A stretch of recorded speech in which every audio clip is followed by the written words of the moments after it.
What is the great reveal and why can't it be stopped? Who are the Cedars and how are they connected with the giant space arcs which have been found in Ukraine, Russia, Brazil, the US and around the globe? Why are these ancient arcs activating now and what is their purpose?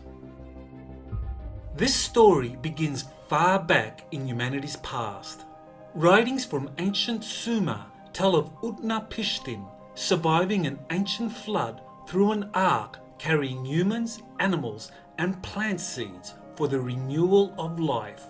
An almost identical story appears in the Hebrew Bible where Noah was commanded by God to build an ark carrying 2 animals of every kind, plant seeds and his immediate family to restart civilization.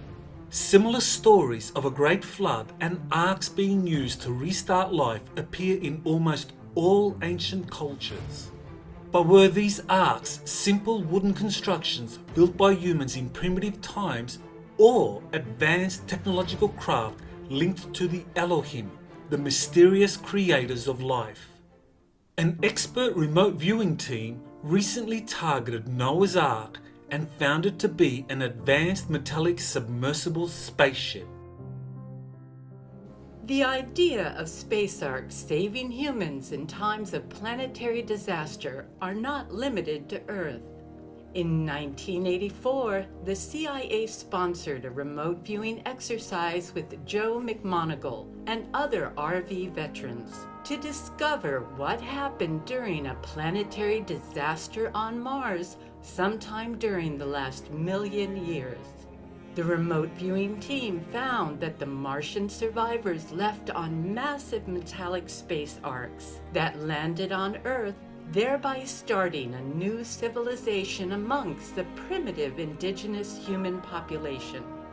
Did the Elohim provide the space arcs which evacuated the Martian survivors, just as they had done on Earth in the time of ancient Sumer and with Noah? And whatever happened to these immense arcs? Are they still on Earth and buried in remote locations?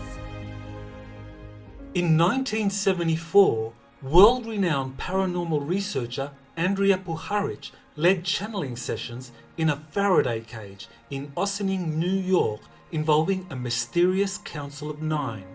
Many VIPs attended the Council of Nine channeling sessions and asked questions, including Gene Roddenberry, the creator of Star Trek.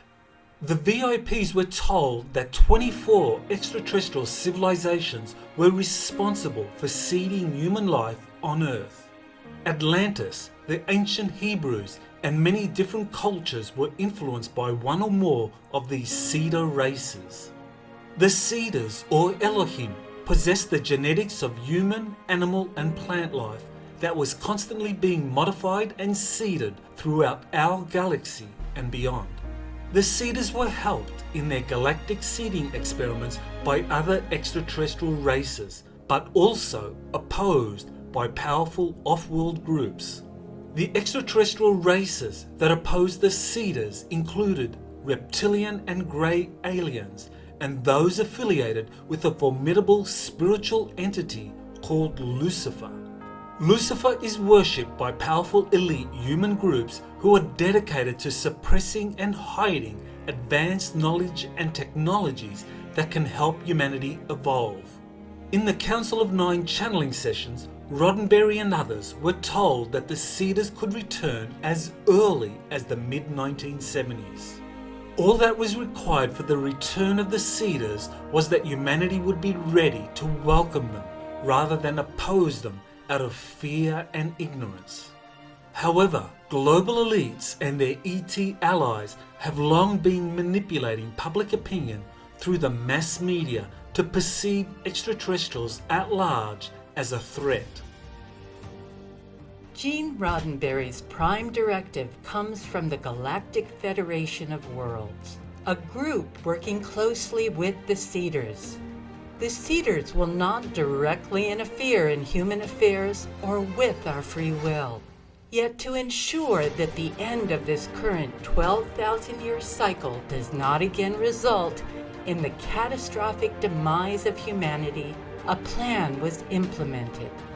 Waves of evolved extraterrestrial beings volunteered to incarnate into human bodies on Earth to guide from within.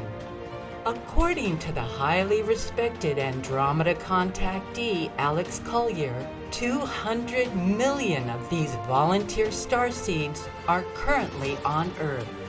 Although only 2.5% of the Earth's total population, the Cedars have calculated that this number is sufficient to bring about a desired positive outcome.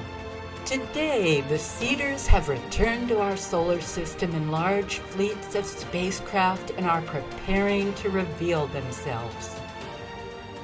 Find out how the Cedars have triggered the activation of ancient space arcs hidden throughout our solar system and on Earth. Where the space arcs have been found on Earth. The latest updates about the US-Russia struggle over the Ukraine space arc. How the mysterious heat increase in Antarctica is linked to the activation of the space arcs and arrival of the Cedars.